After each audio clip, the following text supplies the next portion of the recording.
My name is Jennifer Swanson. I am excited to be here for the S.T.E.A.M Race to Space Reading Challenge. I'm coming at you from Jacksonville, Florida, which is way on the other side of the country. But I'm so excited to be with you today to talk about my book, The Secret Science of Sports. The math, physics, and mechanical engineering behind every Grand Slam, triple axel, and penalty kick.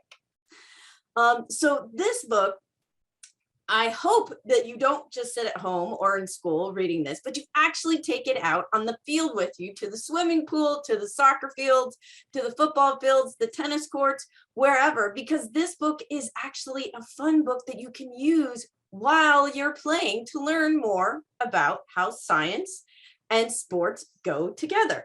So what I'm going to do is I'm going to read you a little bit of the introduction, and then we're going to do a couple of the experiments in the book so that you can have fun. Are you ready? Here we go. If you picked up this book, it's probably because you like sports. Maybe you want to see if it has tips for how to improve your game. It does. Or how to become more fit. Has that too. Or just because you want to know the different types of sports there are. Yes, it's also there. But wait, the title says the science of sports. That means this book also teaches you about science. Why does a sports book have science in it? It's not as if sitting in a science class can teach you anything more about sports than practicing, can it? Actually, it can. Does that surprise you? It shouldn't. Science, and in particular STEM, science, technology, engineering, and math, can teach you how tons of stuff about how to get better at sports. Okay, so there's, like I said, there's a lot of different ways you can use this book. You can use it to learn big messages about gravity and forces of motion and physics. You can actually learn how to play football or maybe soccer better. It just depends. It's up to you. So I'm going to show you one of the ways that I recommend that you might use this book, or you can just give it a shot there. Okay, I'm going to share my screen.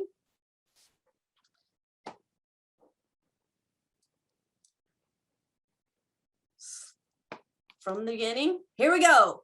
Sports plus science equals fun. Awesome. So one of the ways that you can use this book is to learn about one of the most basic forces on the planet, gravity. We all know a lot about gravity, right? And some of it's very simple. For example, it is an invisible force that pulls objects towards each other, or in our case, usually on the earth, pulls it to the ground. So if you throw a ball up, where's it going to go? Down. Exactly. Okay, but there's a little bit more to it than that in sports.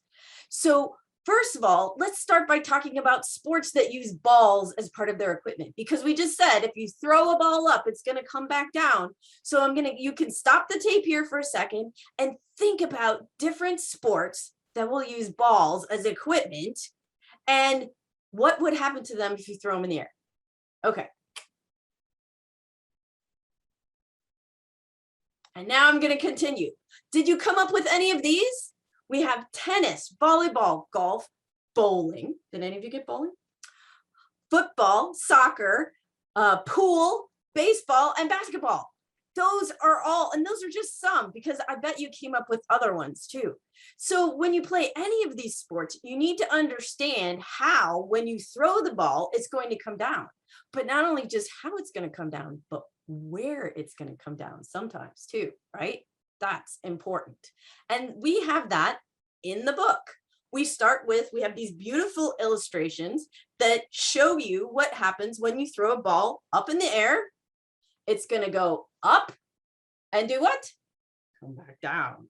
And if you throw a ball at the top and drop it down, it's probably going to also go down. So as I said, this book is best when you can practice it. So you can take a soccer ball or your football or a basketball if you have it and go outside and practice these things. Or if you can't go outside and you're in the classroom, hint teachers and homeschoolers, go get a bunch of cotton balls and hand them out. See, give everybody a cotton ball. And then you can do some of these experiments in the classroom. Okay, so everybody get a cotton ball. Your cotton balls are at the ready. We're just going to start with some simple experiments. I want everybody to throw the ball up in the air, the cotton ball up in the air. But before, we're going to predict, because we're scientists, what do you think is going to happen? Yes, it's probably going to come back down. Now, if you throw it straight up, is it going to come down and you're looking up? Be careful, because it could hit you in the face. All right, let's try this. Everybody ready? Throw it up. Okay, it went up and it came back down. But you notice I didn't throw it straight up, so it didn't come straight back down unless you practice that. Okay, next one. Take your cotton ball and drop it. Yep, that's what it's going to do. Fall to the ground. We forgot to predict, but I think we all probably knew. So you can practice with this as much as you want, with inside the classroom with your cotton balls, or outside with actual footballs or basketballs or baseballs or whatever you have. All right, so those are the basics of gravity, which most of us know. And those are in the book. That's one of the forces that we talk about. Another thing that we talk about, though, is and these are the tips for helping you. Say you have a basketball and your basketball is pumped up really high, okay? So it's fully inflated. Now I want you to get another basketball and let some of the air out. So maybe not halfway, but a little bit less inflated. Now we're going to predict again. If you take one of these, take each ball and bounce it on the ground, what do you think is going to happen? I'll let you try this. Everybody give it a shot. Let's see if you can see this. Boom.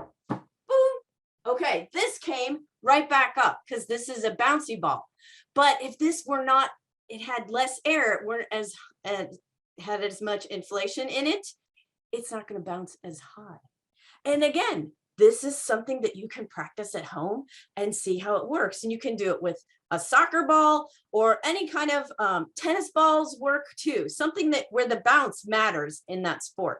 So this is why you want to make sure that the sports balls that you're playing with are fully inflated.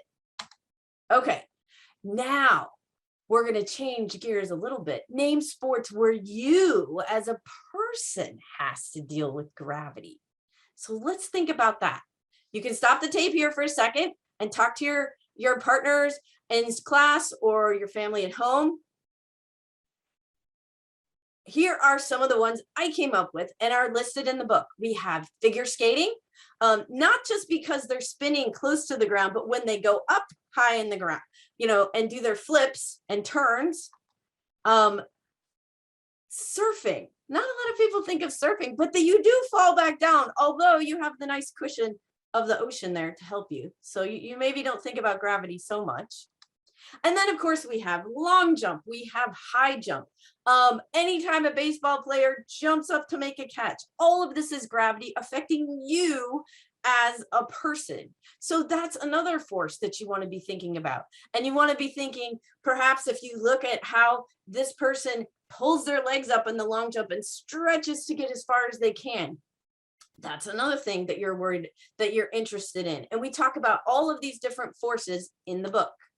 And finally, of course, gymnastics. This is actually a picture of Simone Biles's flip that she does over and over, which is pretty incredible. And hint, there's the math below it, because pretty much there's math for every type of sports and physics involved. So what happens when we throw a ball? Well, this is another thing we're going to test. If you throw it up, if you throw it down to your partner, maybe you're a football player and you're trying to throw the ball as far as you can. This is also, you'll notice the balls travel in a parabola, and that's because the gravity is eventually pulling them back to earth, pulls the football. So, but also, hint, if you look at this picture, there's math there too. There's a launch angle and initial speed. So it depends on how fast you throw it, how far you throw it, the angle you throw it. All of these cool things are discussed in the book.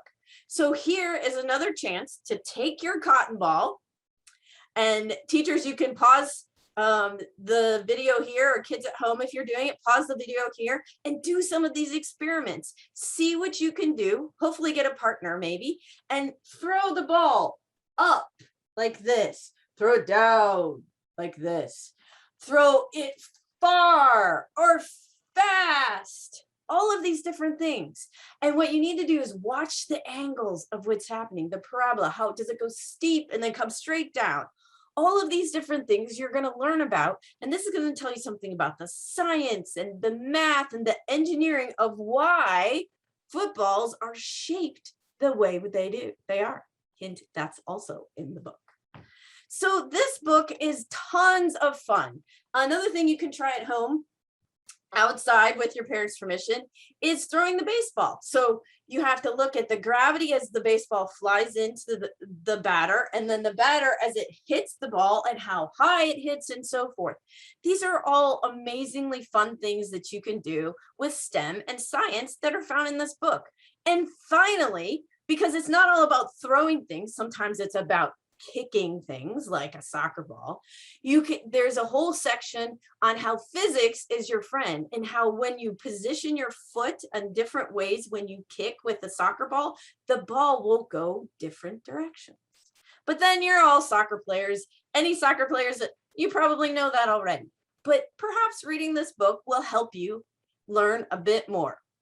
Okay, so this is just where to find me, but I'm going to stop sharing. Okay.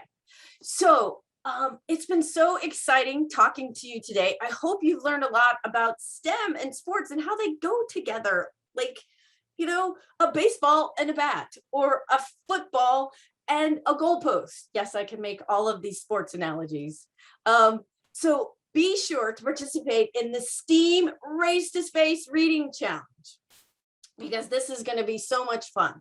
And for teachers or homeschoolers or kids yourself, if there's other things you want to do with this book or places to explore, ask, what is your favorite sport? And write it down. And maybe you can find that in here and learn more about it. And then find out, how does gravity affect that sport? How do the different forces and motions work? What's the math of that sport? Do you all know the statisticians? You know, and you get people involved and ask everybody to participate with this. So again, I had so much fun doing this. My name is Jennifer Swanson. You can find me at my website, jenniferswansonbooks.com. You can find me on Twitter, Facebook, and Instagram. I am at Jen Swan Books. Or you can also find me through my science podcast for kids called At Kids Solve. So I hope you enjoyed my book, The Secret Science of Sports, the math, physics, mechanical engineering behind every grand slam, triple axel, and penalty kick. You can buy the book at local bookstores, online retailers, or ask for it at your library. So thanks so much to the STEAM Race to Space Reading Challenge for having me. I hope you all have a wonderful day. Remember, science rocks.